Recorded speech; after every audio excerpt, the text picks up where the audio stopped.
Hey everybody, welcome to episode 1 of the Rodcast Podcast. And I spent today with Dr. Tiffany Altilio with Bridge to Health Chiropractic. We had so much fun in the first podcast, and I was honored to have her on my first show and first interview. It was great. We had an amazing time. So sit back and enjoy. Roll the thing.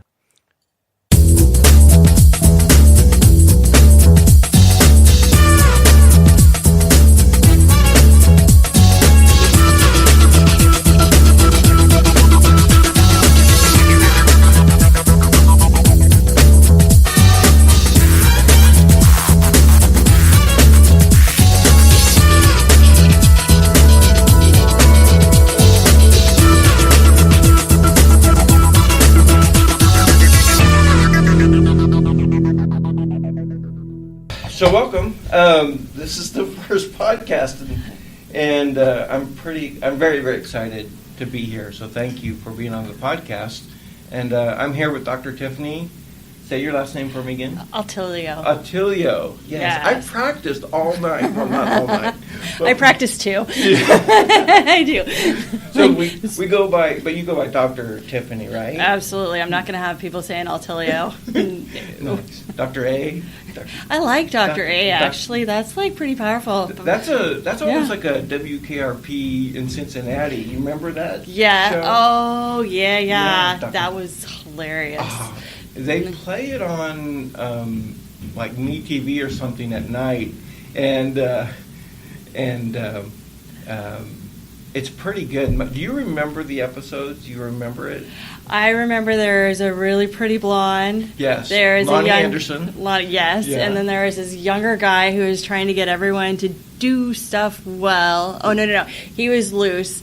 Yeah. And the owner was not all that bright. Right. And then there was Les, who was the news guy, and he was Mr. like straight and narrow. Then you had Dr. Johnny Fever, who was the hippie, not hippie, but the rock and roll kind of guy. Yes, and then you had the other guy. I can't remember his name. It'll come to me in a minute. But the best episode is if you remember the Thanksgiving episode where the turkeys. Oh yeah. Remember the turkeys? Yes. They come out of the airplane and Les is out there. And there's something coming out of the airplane right now. They seem to be dropping. Oh my God, the humanity! Yes. It's the best episode of WKRP. I remember marketing disasters, though. Mm-hmm. Like, I remember my first marketing, like I ever did. Opened my office, very first thing I did. I was super excited, knew nothing about marketing. I got these special pens done, and they're, like, environmentally friendly. They're amazing. They have my business name on it and nothing else. No contact information, nothing. And so whenever I see, like, marketing fails, I'm like, yeah, I get it. You don't always think things through. And did you notice it, like, the moment you got the pen, or did somebody, like, point it out to you later? Oh, yeah, someone pointed it out to me later. Yeah. Wow. Like, yeah. Yeah, that's, did you do that here, or was that in Minnesota? That was here, actually, in Oregon. Yeah. Is that when you opened your first? Mm-hmm.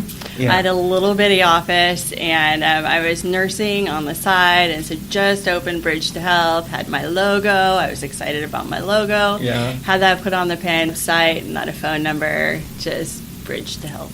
Wow. Yeah. And how long ago was that? In May, it's going to be 10 years. Wow. Yeah. It's a big year. You need to have, speaking of promotion, you need to have like a 10-year something. Like, I don't know if it, a party, not a party, but, something. Oh, it should be a party. Yeah. It should be a party. Absolute party, for your 10 years. That would be great, Yeah. And that's, so we're here talking about Bridge to Health Chiropractic, and speaking of marketing, how I found Bridge to Health was through Facebook. Oh. awesome. There was a Facebook ad that popped up, and it had a picture of you, table number 2. I'm assuming table number 2. We'll talk about table number 2 later. Okay. Because it's our favorite table. Yes. and I read the statement that you had there, your personal statement about what you're about with Bridge to Health, and it triggered something in me to say, hey, I really need to give them a call and talk about that, and talking about the profession, the chiropractic profession, a little bit. When you and I first met, and one of the things about you, Dr. Tiffany, is that you sit down and you talk to your patients face to face, and you say, here's what the plan is. Let's talk about what we're going to do. And we're not going to talk about any other practices or anything like that, but that really reached me because I had some experiences before that were less than positive with a chiropractic adjustment, and I had kind of almost sworn it off, to where I was like, I'm not going to put myself through that, through pain and the ache and the soreness of it that I felt afterwards. And so when I came in, you, and I'm assuming that you do this with everybody, let's assume that, you sat down and said, Rod, let's talk about what your goals are. What do you want? Where do you want to go? It's not about my goals, it's your goals. Right? So how did you up that philosophy?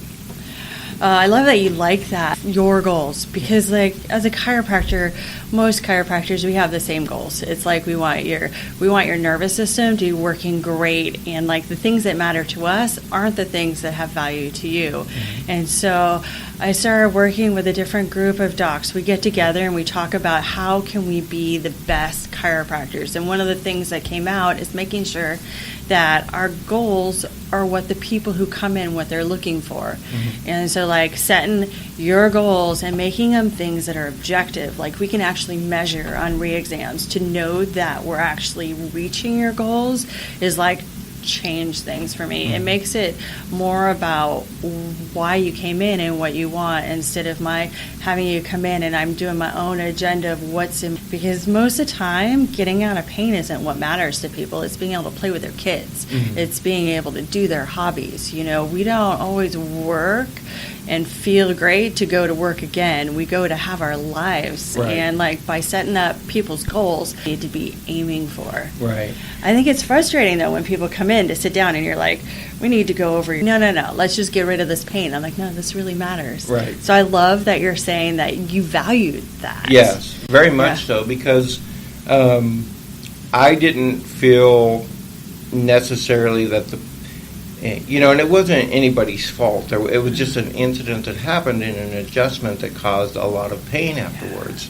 And it was whatever the conditions were at the time.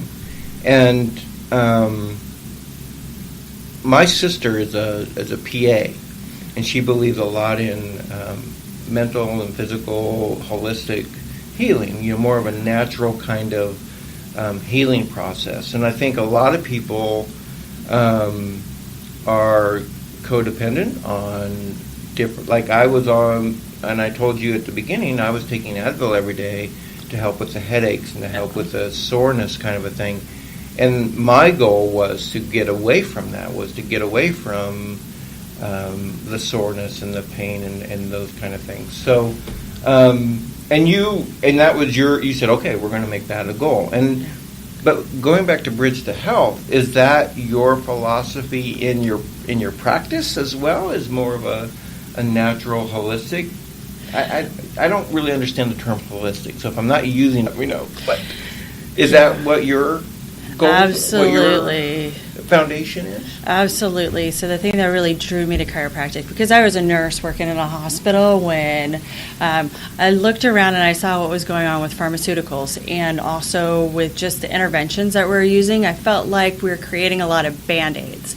So I love that I'm in a profession that we know that we're designed to be healthy.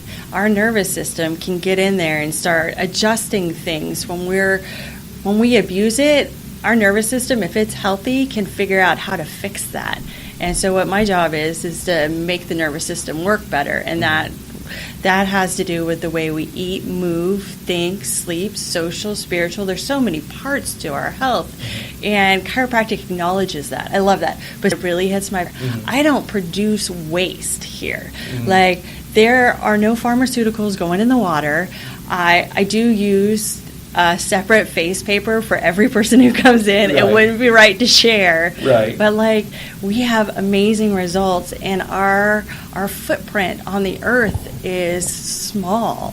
And so it speaks holistically, and like even a than a lot of people even think about.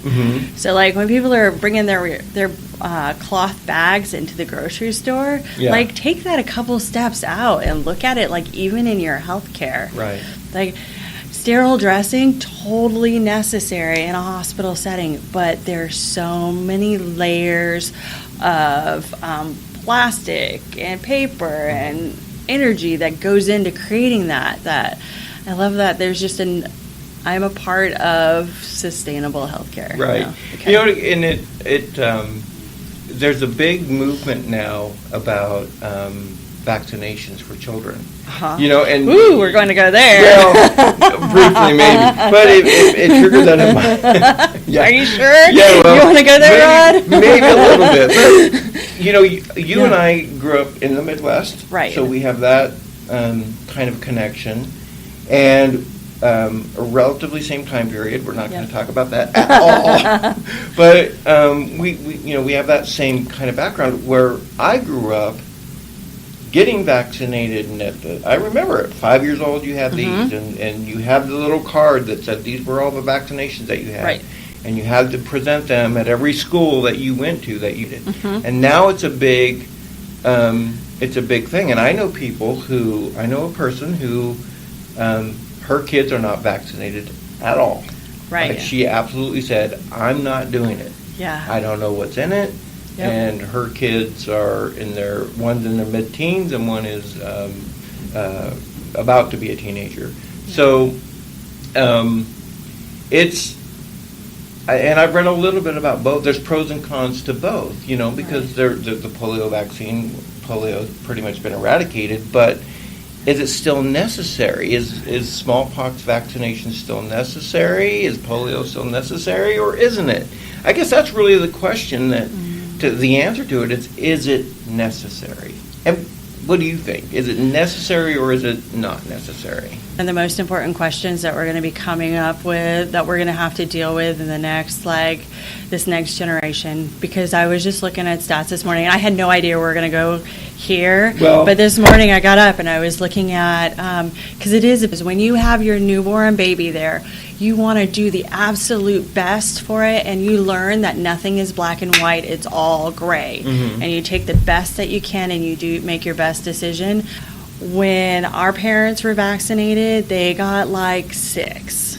And give me a little bit of leeway on the exact number on that. Yeah. But we're under 10.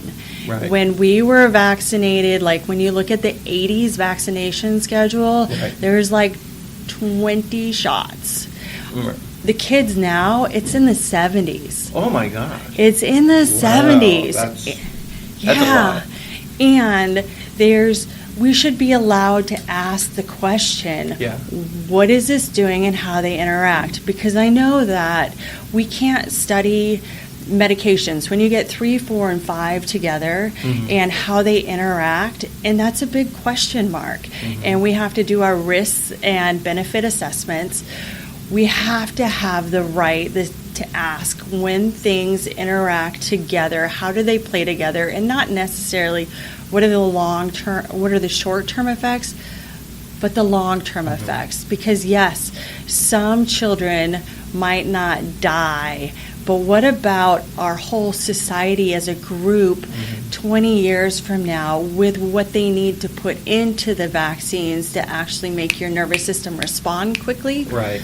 If we take a step back instead of is it good, is it bad, and say, hey, we got a delivery system that's really dirty.